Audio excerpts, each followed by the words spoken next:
Hi everyone, I'm Leah Schaffer. I'm a postdoc in the IDACR lab, and in this quick presentation, I'll be giving an overview of cell maps and how we make our cell maps for AI. So you might have seen this before, but these cell maps are essentially a hierarchical graph. So you see this hierarchy of clusters, and each of these clusters is a group of proteins that are in proximity with each other in the cell. Proteins and cells are organized also hierarchically across scales.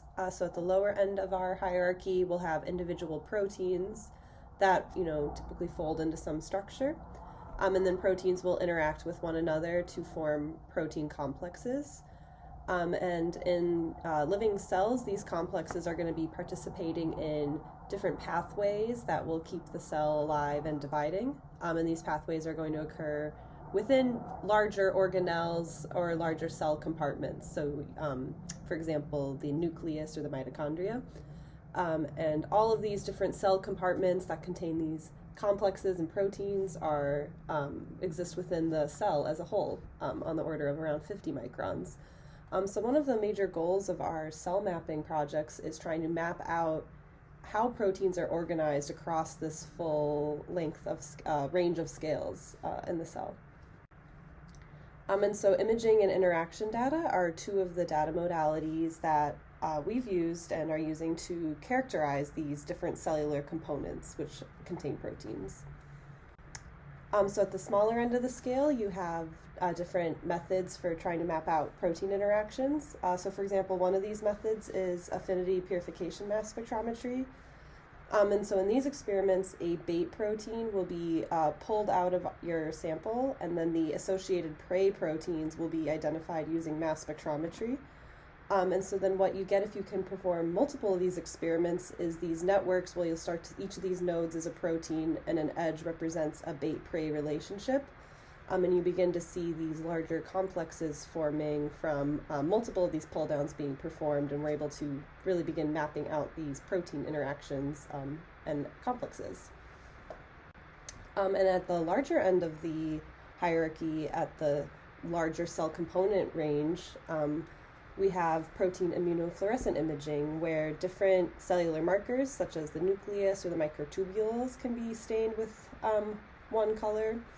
And antibody can be stained for a protein of interest, so in this case with a green fluorophore. So then when you overlay the different cell markers with the protein of interest in a single image, you're able to see where in the cell your protein is. So you're able to see if it's located in the nucleus, the microtubules, or distributed throughout the cell. And so when we're making these cell maps, we're really interested in trying to integrate these two different data modalities, which are capturing information at different biological scales, and making that hierarchy I showed at the very beginning. So for some more detailed information on how we do this, you can check out Yue Chin's paper on how we created a multi-scale map of cell structure, and I'll go over the three main steps next.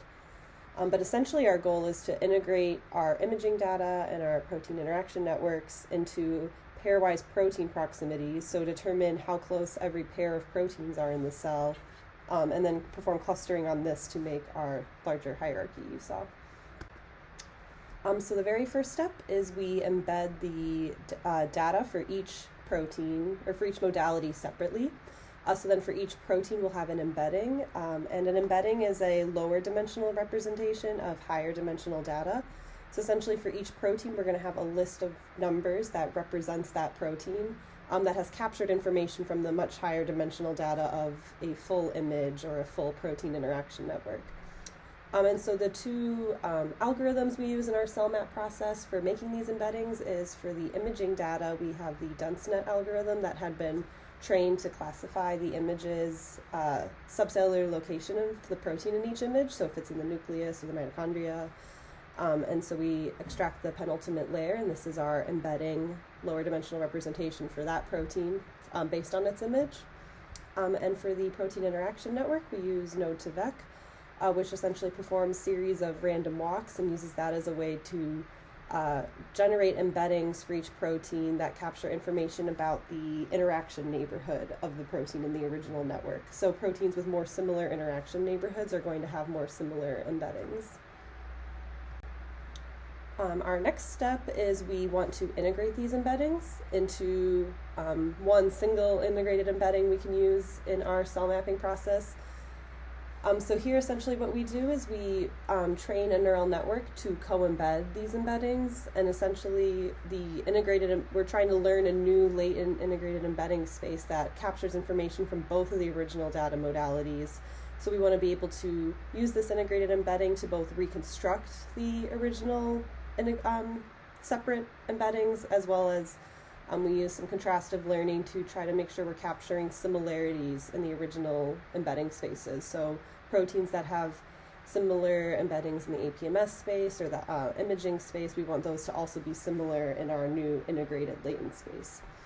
And so once we have an integrated embedding for every protein, we then calculate the proximity between each of these, each embedding, and that's how we get our pairwise proximities for every pair of proteins.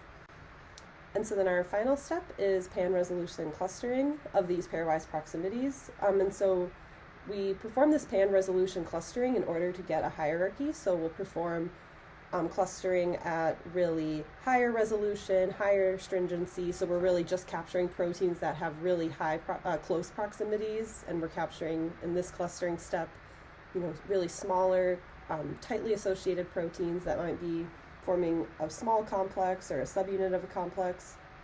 And then in progressive rounds of clustering, we'll relax that threshold to begin determining clusters of larger complexes, all the way up to really large, loosely associated organelles that have contained proteins all distances, and we'll have just a few large assemblies at the top. And so this is the end result, is our final cell map, and you can see at the top of the hierarchy those larger assemblies we got from clustering at lower resolution, and these correspond to the big cell compartments or organelles such as the mitochondrion, the nucleus, or the cytosol. And then you can see the hierarchy factors into smaller and smaller subcomponents that represent different protein complexes or subunits in the cell. And so the size of each of these assemblies in our hierarchy is calibrated to known sizes of known assemblies, so that we're able to get an estimated size of that assembly. And then we color them based on their overlap with known protein assemblies. So if they have a high overlap with a known cellular component in the gene ontology or quorum, they'll have a darker yellow. And then the purple assemblies are putatively novel, so they didn't have a lot of overlap with a known component, but based on the data we were integrating, we're able to have a data-derived complex or a data-derived group of proteins that, based on the original modalities, we know are in close proximity to each other. So kind of exciting areas for discovery.